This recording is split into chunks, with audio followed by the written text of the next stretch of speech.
Zimbabwe जीत चुका है अपना लीग स्टेज का आखिरी मैच श्रीलंका के खिलाफ। वो श्रीलंका जो कि लिटरली ऑस्ट्रेलिया को धो के आ रहा है। श्रीलंका ने ऑस्ट्रेलिया के खिलाफ 180 रन मात्र 18 ओवर में चेज कर दिए थे। अगर आप ऑस्ट्रेलिया के खिलाफ 180 रन 18 ओवर में चेज कर रहे हो तो उसको धोना ही बोलेंगे।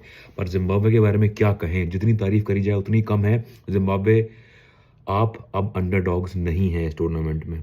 अगर आप अपने लीग स्टेज के सारे गेम जीत सकते हैं, आयरलैंड वाला छोड़ के क्योंकि वो बारिश हो गई थी उसमें, लेकिन अगर आप ऑस्ट्रेलिया और श्रीलंका को हरा सकते हैं जो कि टूर्नामेंट के कंटेंडर्स माने जाते हैं, तो आप सुपर 8 में भी अपसेट ज़रूर कर सकते हैं। और अब अगर जिम्बाब्वे आगे जाके सुपर 8 में साउथ अफ्रीका या वेस्ट इंडीज़ को हराती है तो उसको हम अपसेट नहीं कहेंगे, क्योंकि जिस स्किल से जिम्बाब्वे खेल रही है वो वाकई में काबिले तारीफ है।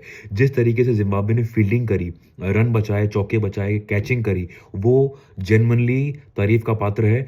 क्योंकि ऐसी फील्डिंग तो अगर ऑस्ट्रेलिया ने करी होती तो ऑस्ट्रेलिया भी जो है ना सुपर 8 में क्वालिफाई करता।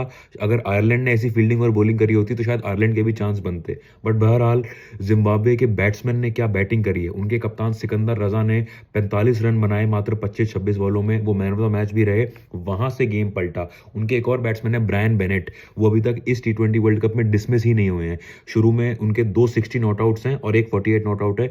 क्या स्ट्राइक रेट से इनिंग खेली, क्या कैलकुलेट किया। मतलब आप ये सोचिए, अगर कोई टीम होस्ट नेशन यानी कि श्रीलंका से अपनी रन चेज को बेटर तरीके से प्लान कर सकती है, अपनी स्ट्रेटेजी बेटर तरीके से उनके ही देश में प्लान करके एग्जीक्यूट कर सकती है। प्लान तो कोई भी कर सकता है, लेकिन उस प्लान को एग्जीक्यूट करना बड़ी बात है। जिस तरीके से उनके बॉलर मुजराबानी ने बॉलिंग करी, उसके बाद उनके स्पिनर्स ने शिकंजा कसा। उनके एक बर्ल करके एक लेग स्पिनर थे जिन्होंने बाद में आके बैटिंग भी करी।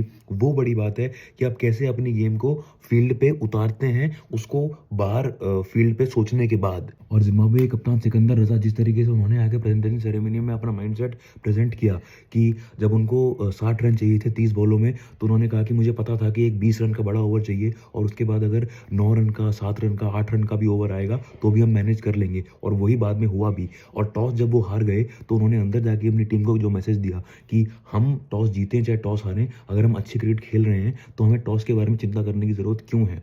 ये माइंडसेट दर्शाता है एक बड़े कप्तान का माइंडसेट, एक बड़े प्लेयर का माइंडसेट, कि अपनी टीम को वो किस तरीके से मोटिवेट करता है, किस तरीके से आगे लेके जाता है।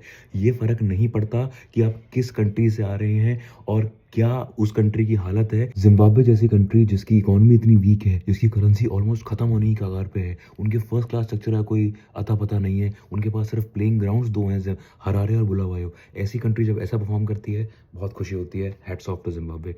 बने रहिए ऐसे कंटेंट के लिए, लेके आता रहूँगा ऐसी ऐसी स्टोरीज। और लाइक करते रहिए, सब्सक्राइब करते रहिए। मिलते हैं।